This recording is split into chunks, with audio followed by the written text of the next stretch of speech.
Leo tunaanza session yetu ya kwanza jamani, na session yetu ya kwanza leo inaitwa kuijua pesa yako. Nikiongelea kuijua pesa yako namaanisha nini?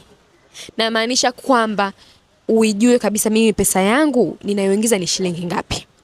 Nataka niweke shilingi ngapi? Nataka nitumie kiasi gani? Na hata nikikitumia nakitumia kwenye nini? Hapo kwenye matumizi my dear, kuna matumizi tofauti tofauti. Kuna matumizi yale ambayo unatumia just because unajisikia kutumia, na kuna yale matumizi ya muhimu. So yes, kwanza unatakiwa kuijua pesa yako. Kuna tofauti kubwa sana kati ya hao watu wawili nakwambia leo. Kuna mtu ambaye atakwambia bwana, mimi wiki hii nimetumia hela nyingi sana.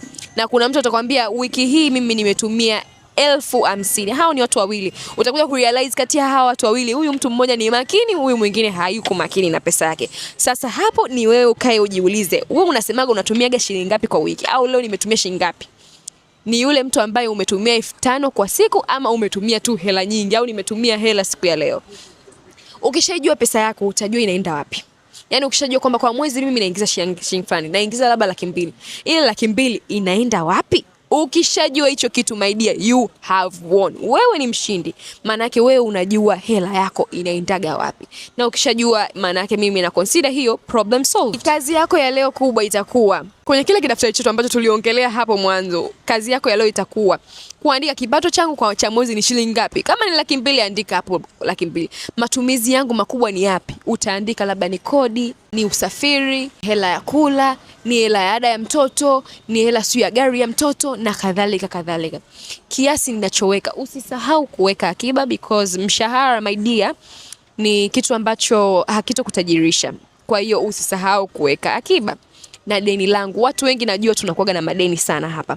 Kwa hiyo hakikisha na deni lako linaandikwa. Unajua kabisa kila mwezi uliahidi kupunguza kiasi gani, na uhakikishe unajua kabisa mwezi huu nitapunguza kiasi fulani. Kabla hujaipata ile hela, kabla hata au iko mikononi mwako, kabla hujaifanyia matumizi yoyote, hakikisha hivi vitu umeviorodhesha chini. Hii ni session yetu ya kwanza. Najua huu ni mwisho wa mwezi, hivi mwanzo wa mwezi ndio hizi session zimedrop. Najua kama hujai kufanya hivi basi tunaanza leo. Ushanielewa? Kwa hiyo hizi siku 7 zilizokuwa mbele yako, najua hapa ni kama mwisho wa mwezi hivi mwanzo wa mwezi, naomba ukae chini, ushike daftari na peni, ufanye hii kama homework. Uandike hivi vitu vyote vya muhimu. Alafu tukutane kwenye session inayofuata. Mimi ni Anisa Gitenge, mwana bajeti mwenzio, mwana bajeti wako. Usisahau kushare, usisahau kusubscribe, usisahau kucomment kutuambia unafikiria nini, na kama unajua kingine unataka kutuongezea tuongezee, kwa sababu mimi sio kama najua kila kitu, mimi mwenyewe najifunza, kwa hiyo nahitaji kujifunza kutoka kwako wewe. Bye.